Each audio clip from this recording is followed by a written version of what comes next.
Microsoft. With cloud technologies and with artificial intelligence, the big information technology companies in the world are cementing their position as ultra strong. And the case for Microsoft is particularly interesting. And that's what this presentation is all about. I'm going to start by putting STARTRADER in the scope of cloud technologies, and then I'll move into Microsoft in the cloud, how artificial intelligence gives Microsoft an amazing opportunity, and then the effect on all our lives. So let's start with STARTRADER. Well, if we would have had this presentation 12 months ago, then we at STARTRADER had offices roughly where 2 out of 8 people in the world live. And that's changed over the last 12 months. We currently have people in offices in countries where 5 billion out of the world's 8 billion people live. That's a big change. But there are other changes going on in the world as well, to put it mildly. If you look at the total amount of data that is currently held in the cloud, it is incredible. So half the total data in the world is currently being stored in the cloud. Big change relative to 20 years ago when that number was practically zero. And if we look at the computing power that is available today when people run their artificial intelligence models, again, it has increased very much. I'm not going to go through all the zeros that you can see at the bottom of this slide. I think you can read them yourselves. But from our perspective, what that computing power means is that our ability to handle 200 payment channels, high speed and increasingly fast all the time worldwide, is going up all the time. We benefit from this. STARTRADER is entirely cloud-based, so this is good news for STARTRADER. So where is this going? Well, again, 12 months ago, STARTRADER did not have institutional clients, whereas we do now. And our institutional clients come to us because we are cloud-based, we are fast, we are highly capable. We do lots of things that are more advanced than the 1992 message pad I bought from Apple back then. Institutional clients come to us obviously for things like market depth and low latency, capital. We're able to pay out whatever amount they wish to have, and for risk management. But they come to us because of the technologies that we use in order to achieve these things. So cloud-based technologies give us scalability and regulatory control and accuracy, which we wouldn't have if we were operating offline. So the cloud is a key enabler for companies like STARTRADER. And it's not just us. If you look at the time period from 2008 to 2023, then the market capitalization of the top 5 companies that are cloud-based has gone up by 50x. That's an incredible increase.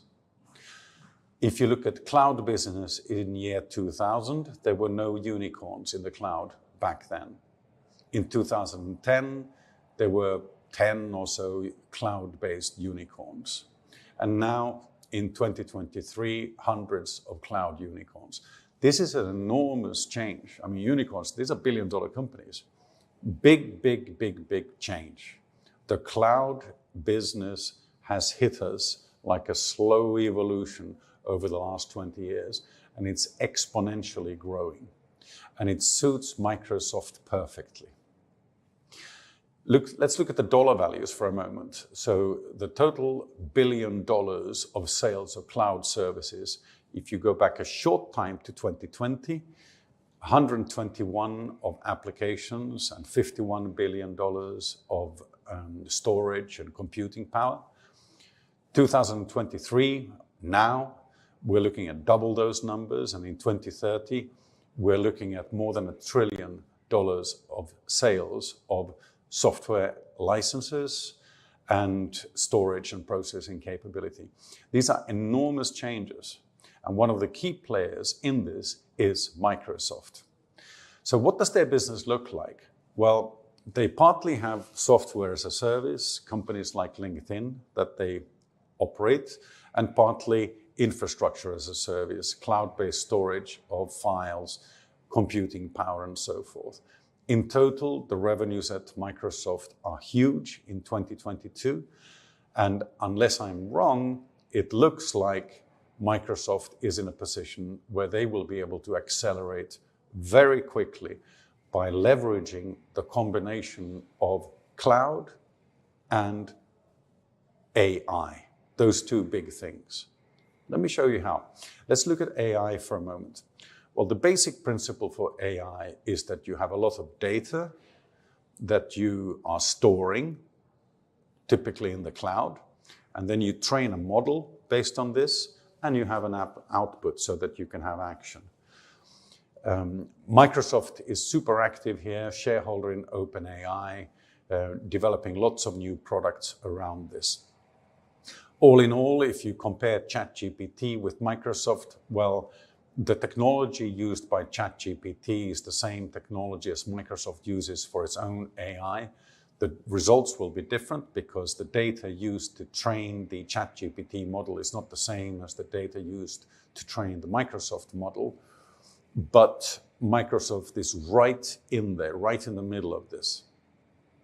And how does this play in? Well, if you open up Excel on your computer now, and if you select Insert, Add-in, and under Insert Add-in, you do a search for OpenAI, you will now find a whole bunch of third-party widgets which connect your OpenAI account to Microsoft Excel. You open up OpenAI, you log in, you go top right to your account, you generate a private key, you put it into the Excel add-in, and now these two are connected. And that means that today already you can ask AI questions from inside Microsoft Excel. You can ask, please, can you give me the stock market valuations for the following companies? Please, can you give me this text?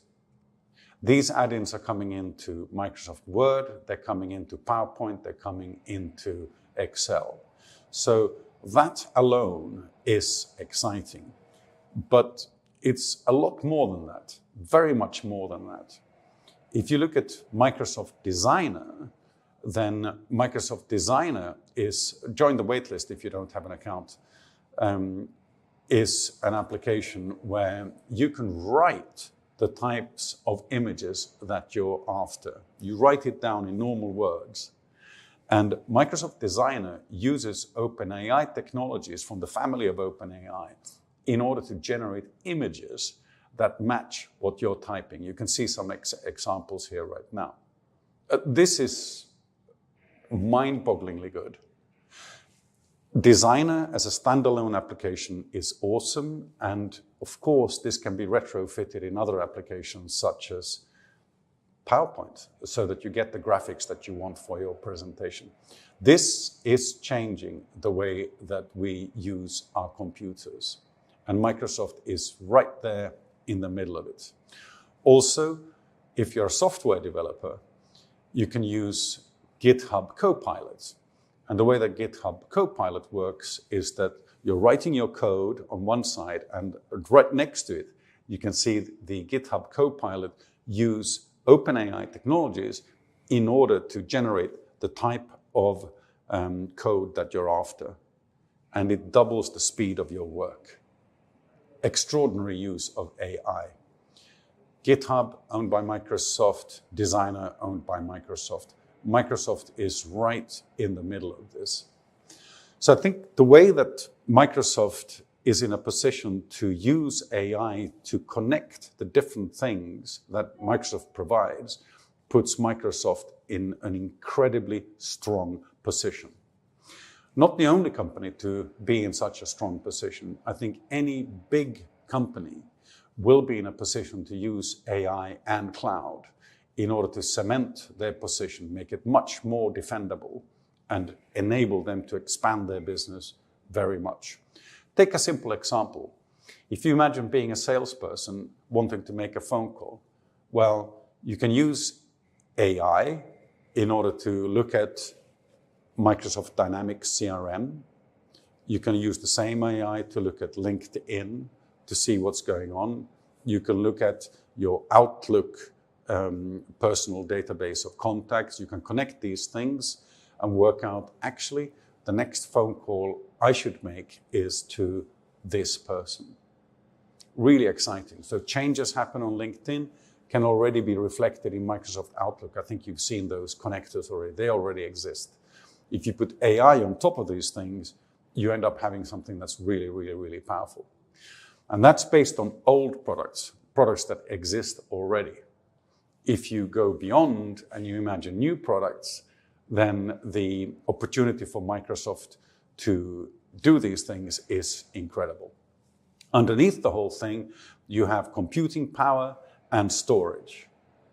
All of these things require a lot of computing power. All of these things require a lot of storage. So from a Microsoft perspective, where Microsoft Azure provides storage and computing power, then the opportunity is huge, absolutely huge. So where is it going to go? Well, if we look at cloud business alone, you could define all of this as cloud business if you so wish. I think the dividing line between information technology companies and information technology revenues and other business is becoming blurred. It's not clear where one stops and the other begins. Historically, what we've always done is we've said that, okay, when we measure the size of these businesses, we look at the license revenues for software and we look at the license revenues for computing power and storage. But actually, in my view, we should be thinking about cloud business and AI as a percentage of GDP, not as a percentage of IT. This is huge. In 2030, the GDP per capita worldwide is going to be around $14,000, according to IMF. And that's, of course, very unevenly distributed worldwide. But I think we should look at these technologies and these company valuations as being a percentage of those types of numbers, not as a percentage of software sales on its own. I think we should think of the top providers in the world, each one as a percentage of GDP. It's the equivalent of thinking that if we imagine Coca-Cola, and if we imagine Coca-Cola having a percentage of the total amount of fluid we drink in a particular country coming from their products, I think similarly we should be thinking about cloud technologies and AI as a percentage of global GDP. That's where it will go. That's how big this is. So what does that mean? Well, a rising tide lifts all boats. Cloud technology is flying up. We're seeing software as a service, infrastructure as a service, really accelerating very quickly. And on top of that, we have all the assets that rely on these technologies in different ways. From a trader's perspective, get on board, because if things are going well, then there's an opportunity for traders to make a lot of money. So pick a planet, land on a planet, choose your account, work out how you want to trade. In working out what you want to do, please talk to your dedicated account manager. All of our services are cloud-based.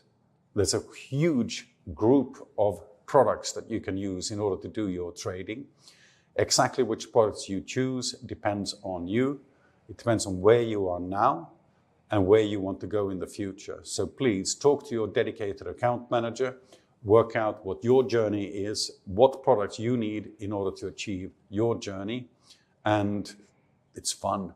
This is fun. I think 2023 and 2024 in particular are going to be absolutely golden years for traders, but the whole decade is great from a trading perspective. So don't wait, join us now. Come on board. Thank you.